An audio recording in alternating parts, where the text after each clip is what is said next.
नमस्कार, आप देख रहे हैं पब्लिक एक्सप्रेस न्यूज। आज है 2 अप्रैल। वक्त हो गया है आज की 10 बड़ी खबरों का। देश से लेकर दुनिया तक, राजनीति से लेकर रसोई तक, हर वो खबर जो आपके लिए जानना जरूरी है। बिना रुके सीधा रुक करते हैं आज की 10 बड़ी खबरों की ओर। बता दें कि आरबीआई जल्द ही बैंक अकाउंट पोर्टेबिलिटी सिस्टम लागू करने की तैयारी में है, जिससे ग्राहक मोबाइल नंबर की तरह बिना अकाउंट नंबर बदले आसानी से अपना बैंक बदल सकेंगे। इसका पहला उद्देश्य बैंकिंग अधिक सरल, तेज और ग्राहक केंद्रित बनाना है।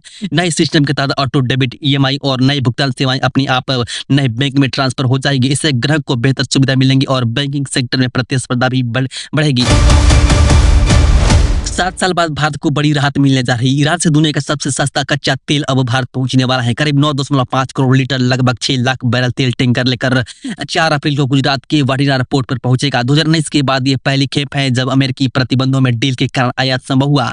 बढ़ती कीमतों के बीच ये सस्ता तेल भारत के लिए बड़ी आर्थिक राहत साबित हो सकता है।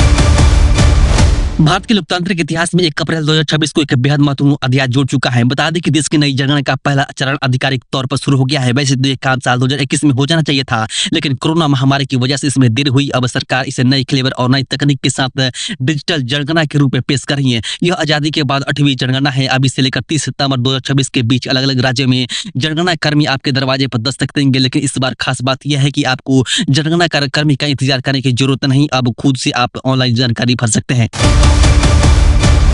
पीएम मोदी ने 1 अप्रैल की सुबह असम के डिब्रूगढ़ पहुंचे, जहां उन्होंने चाय बगान का दौरा किया। वहां काम करने वाली महिलाओं से मुलाकात की। इस दौरान पीएम ने श्रमिक महिलाओं से बातचीत की। उन्होंने दिनचर्या और जीवन से जुड़े अनुभव को जाना। मुलाकात के दौरान महिलाओं के अनुरोध पर प्रधानमंत्री ने उनके साथ सेल्फी खिंचवाई, जिसकी तस्वीर उन्होंने सोशल मीडिया प्लेटफॉर्म एक्स पर शेयर किया। यह दौरा न केवल स्थानीय लोगों के लिए खास रहा, बल्कि राजनीति की दृष्टि से भी अहम माना जा रहा है। बता दें कि झारखंड की गोड्डा सीट से लोकसभा सांसद निशिकांत दुबे ने एक बयान में दावा किया था कि बिजू पटनायक 1960 में चीन के खिलाफ युद्ध के दौरान पूर्व प्रधानमंत्री जवाहरलाल नेहरू और अमेरिकी खुफिया एजेंसी सीआईए के बीच कड़ी थे। उनके इस बयान पर काफी हंगामा हुआ। उड़ीसा की विपक्षी पार्टी बीजेडी ने विधानसभा में खूब हंगामा किया। इतना ही नहीं, उड़ीसा के भाजपा नेताओं ने भी उनका यह बयान रास नहीं आया। अपने बयान पर हंगामा बढ़ता देख निशिकांत दुबे ने बिना शर्त की माफी मांगी है।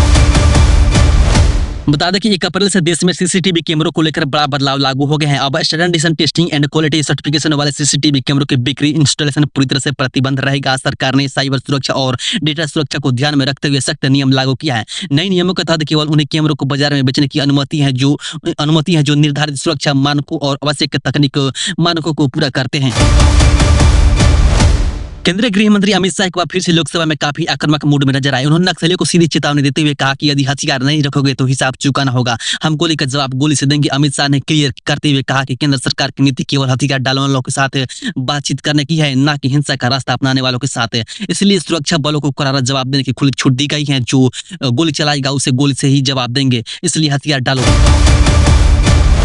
कुवैत में अलग अलग घटनाओं से जान गंवाने वाले 20 भारतीयों के पार्थिव शरीर को लंबे इंतजार के बाद विशेष विमान से केरल के कोची एयरपोर्ट पर लाई गई है। मिडिल ईस्ट में तनाव के कारण उड़ानों में व्यवधान होने की वजह से लाने में देरी हुई थी। कुवैत एयरवेज के फ्लाइट में पहुंचे इन शवों को जरूरी उपचारिकताओं के बाद उन्हें परिजनों को सौंप दिया गया है।